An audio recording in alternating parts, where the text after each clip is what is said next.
Listen, do you know your D8s from your D12s? Do you know your modifiers from your bonuses? Do you know your destiny points from your story points? Do you have any idea what I'm talking about? Either way, you should check out What Am I Rolling, a twice-monthly RPG one-shot podcast. Catch up on previous episodes on the What Am I Rolling website, that's www.wairpodcast.com, or wherever you listen to podcasts. Remember, adventurers need not apply.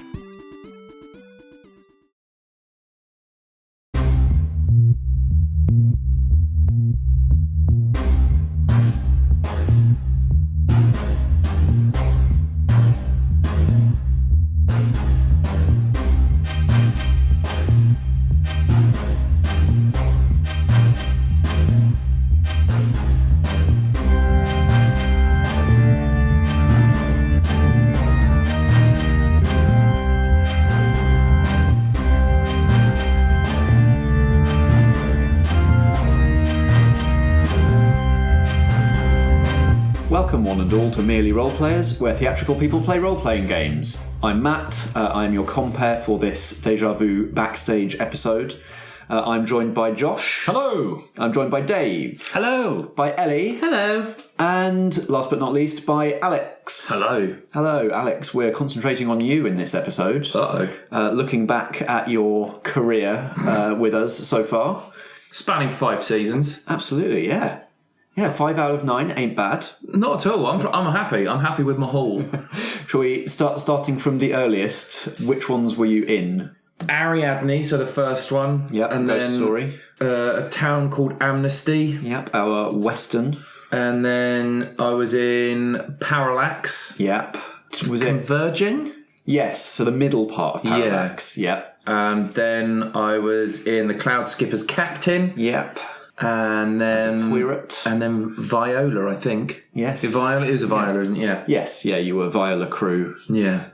We've got members of the Prospero and Viola crew here. Lovely old job. Yep.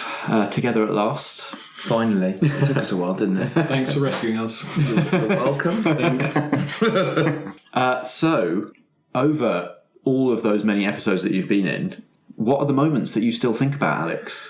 2 of them spring to mind. The first being from Town Called Amnesty, where my character, who I don't think having done much at all for the entire session, decided then to leap off a burning building with his face half aflame and shoot a man who was carrying an awful lot of explosive stuff on him, but managed to shoot him in the face. You hadn't done much actiony yet because you were doing very honourably, trying to find like a lawful, low conflict solution to the situation. So I don't think there's anything wrong with the fact that you hadn't done much. Oh no! But I mean, it went from naught to stupid very, very quickly. I mean, when somebody torches the building that you're standing on top of, you've got to take action. You do, and that action is to obviously leap off and shoot them in the face. It's one of my many mottos. You managed not to explode. There was a good strong chance you could have. I mean, not my wisest choice, but it worked. It worked, and I'm happy with it. But yeah, so as a mental image, that one's always stood out. The other one's from Parallax Converging, where me as robot diva actor Alex was struggling to work out how my body worked, and then found out that I had the ability to shoulder mount an assault rifle, which still to this day brings me an awful lot of glee. Yeah. Just the idea of this assault rifle chuntering up my back and then popping up over onto my shoulder really cheers me up. I'm pretty sure it immediately jammed, but it was still a very cool moment. Oh yeah. I mean that again does kind of play to type. Looks cool. Doesn't do an awful lot of actual benefit, but you know. Anyone else got some fond memories or particularly strong memories of Alex in Merely Roleplayers? I do remember Alex spending a long time inside the Christmas tree in space. Oh, yeah. Yeah, just faffing with stuff and making it turn into different stuff. Yeah. In our accidental Christmas episode. Yeah. Yes. Yeah, from the grandiose to the mundane, the last episode I've just listened to of Viola, where you tripped over a branch and fell on your face. I just thought it was wonderful. What an amazing way to get harmed. And everything else you'd survived up to that point. Just tripping. Clumsy man. Yeah, I enjoyed the creation of your backstory on Parallax, that you had been a soap star, and the use of the Christian Bale gif. Yeah, that coming into the real world, quote unquote. Yeah. Yeah, that was good. I enjoyed that. Yep. Yes, we've canonised the Christian Bale gif as an alien in that universe. I'm sure that won't come back to haunt us at all. horribly haunt us.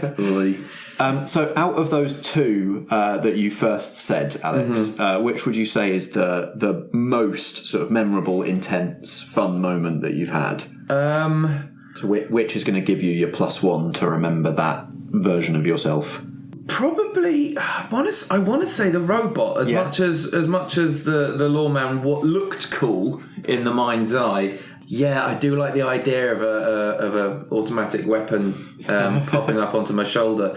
I don't know what that says about me, but I suppose that will get the +1. I'll put that in my notes. Cool. Yeah. So you get a +1 to remember that version of your life. What about sort of memorable other characters or like enemies or friends that you made through the course of your time on the podcast? I think we've sort of mentioned the Wild West chemist that nearly exploded. Yeah, he was a good one. I think still the one that again haunts me, like an albatross, is Errol's first appearance. Oh yeah. Bovril, Swilling, Errol, which has basically meant that I've been dubbed a kleptomaniac by one Richard Stratton, which I won't lie, I'm still livid about. You stole those drinks. I did not. Allegedly. Allegedly. It's not even allegedly because I didn't. I'm not bitter about it though. That's one thing I'm definitely not. This is the danger of doing a season based on all our previous seasons, is we rake over old wounds. I, for one, am excited to listen to what Strat's back for. So yeah, I think that was a good one. Also, the villains in Parallax were great, just because I remember Vicky, like, didn't she absolutely torch one of them? She melted a guy's face off. Yeah, that was epic. The Rasmus man, yes. Yeah. After he teleported her off a bridge into an abyss, yeah, she flew up and melted his face off. Yeah, just so good, so good. So yeah, I think those two will probably stick in my head quite well. Cool. And the theatre manager from Ariadne as well. Just because she was so unhelpful, Miserable, dour, unhelpful woman. Ugh. She really needs to update her file system as well. That's your takeaway. She had a lot of Lever Arch folders. Yeah, she did. Not a fan. Don't need that much paper, mate. True story. So is there, of the seasons that you've done, is there like a world that you would want to revisit and go back to and tell more stories in? I'd like to say Parallax, but unfortunately... I hated it, so I won't say it. Had a horrible time. It was awful. I think my character got put into a USB stick, so I don't know how much help my character will be in terms, or how well I'd be able to explore a universe in which I am just a USB stick. It would just be an episode of people trying to put you in a slot, it not working, taking you out, turning around and putting it back in, it's still not working, turning around again, and then try again. Ow! Yeah, the 35th century, and we still haven't solved that. No, that's fair. So I think I'd like to say that one, but because of the way in which my character sort of got disassembled or rebooted or sort of put into a USB stick, whatever you want to call it, I probably can't say that one because I wouldn't be able to do much exploring, unfortunately. So I think I'm going to have to go with Ariadne. Cool. Interesting. Ariadne, just because I quite liked the powers that I got from that, and I want to see how well they play out afterwards. Also, I think we definitely missed a trick in that we didn't do a seance or any of the logical things that Matt had anticipated we might try doing. No, just punched a woman in the face. Didn't we punch someone in the face? Vicky did, yeah. Viciously. Brained with a big torch. That was it, yeah. Good times. So yeah, I think I'd want to revisit that just because, Yeah, that could be fun to see. See more sorts of manifestations in that world, like the way that different sort of ghostly things could appear, pop up, and how you would deal with them. Yeah, that could be interesting. All right. Well, that gives you a +1 to remember your powers from that season. So then, of the 5, which do you think is the closest to the real you, and which is the biggest departure? I think the biggest departure was probably Parallax, and I think I've come back to this one more times than any of the others, purely because I was a massive diva robot. And for anyone, same. I was about to say, for anyone who doesn't know me, I'm not a massive diva robot. The trailer he's got parked outside is very, very modest. He only has hair and makeup every other day. Yeah, like a normal person. He's only got 6 assistants around him right now. Would you take a part in a soap that was thinly veiled propaganda for an oppressive government if it was offered? How much are they paying? Yeah. You've answered my question. That's all us actors really want to know is how much money am I getting? They're offering you the opportunity of a lifetime, darling. Opportunity's great. How much money? I want to know about Reddies. Come on, people. You actually just turned into Fagin then. With all everyone's missing out on hand movements, but it was intense. I rubbed my hands together gleefully. The one that was closest to me, I think, was Viola. Oh yeah. Just because it was basically me on an island trying to figure it out, and I am not capable. So there's that. I was just going to say that I find that very funny because your sort of strength in that series is that you're supposed to be good at intuiting the weather, and every single time that in the episodes I've listened to thus far, your weather reports are after the weather. Sort of vaguely claiming you had a feeling it might happen, but not wanting to voice it ahead of time in case that was useful. I think you'll find that is very close to how I operate in the real world. I know, and that's why I find it really funny. And again, for listeners who can't see today, I'm going to predict that it's going to be quite sunny, but cold, because it is quite currently cold and sunny. So it's, I've got skills. Valuable skills. So yeah, I think that's probably the most likely, the most like me. All right, so that gives you a +1 on your shipwreck sheet. Okay, to remember how to do that. And it gives you a -1 on your parallax sheet, which actually, I believe, cancels out the +1 we've there. So it's now just 0. It's a 0. So that's all of the numbers that we need to sort out. So let's just finish off with, we've done 9 genres. What other genres do you wish we'd done, or would you like to see us do in the future? Would still really like to do a superhero-based one. Oh, yeah. Just because it would be great fun. Lots of silly costumes, which Josh would love.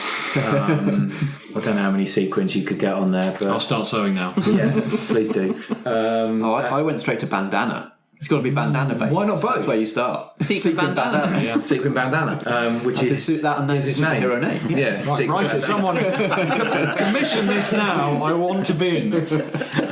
So yeah, I just wanted to do that. It was mooted a couple of times, but we never got around to doing it. So yeah, we'd definitely like to do that at some point in the future. Cool. Well, maybe it'll happen. Woo! But for now, you are ready to play, ready to experience some deja vu. Oh, God. Okay, great. Thank you so much, Matt.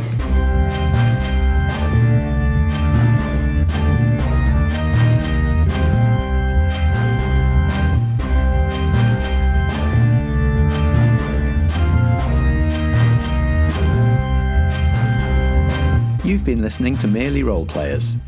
In this season, you'll hear Ellie Pitkin, Alex Pankhurst, Josh Yard and Dave, Chris Starkey, Chris Buxey and Chris, Helen Stratton, Ellen Gould, Natalie Winter and Strat, all playing various versions of themselves, along with special guest appearances by Ellie Pitkin as Nia and the Space Jam Continuum podcast's Chris McLennan as Candice. I'm Matt, and I edited and produced the season, wrote and performed the theme music, and designed and ran the game we're playing. Like most of our games, this one's powered by the Apocalypse. You can find more games in this genre at apocalypse-world.com/pbta. If you enjoy Merely Role Players, let us know with a review or rating on Apple Podcasts, Podchaser, or wherever you do your listening. You can also find us on Twitter at Merely Roleplay, at facebook.com/merelyroleplayers, and at merelyroleplayers.com. Merely Roleplayers is an independent production in association with Blackshaw Theatre Company. Join us for more drama next episode.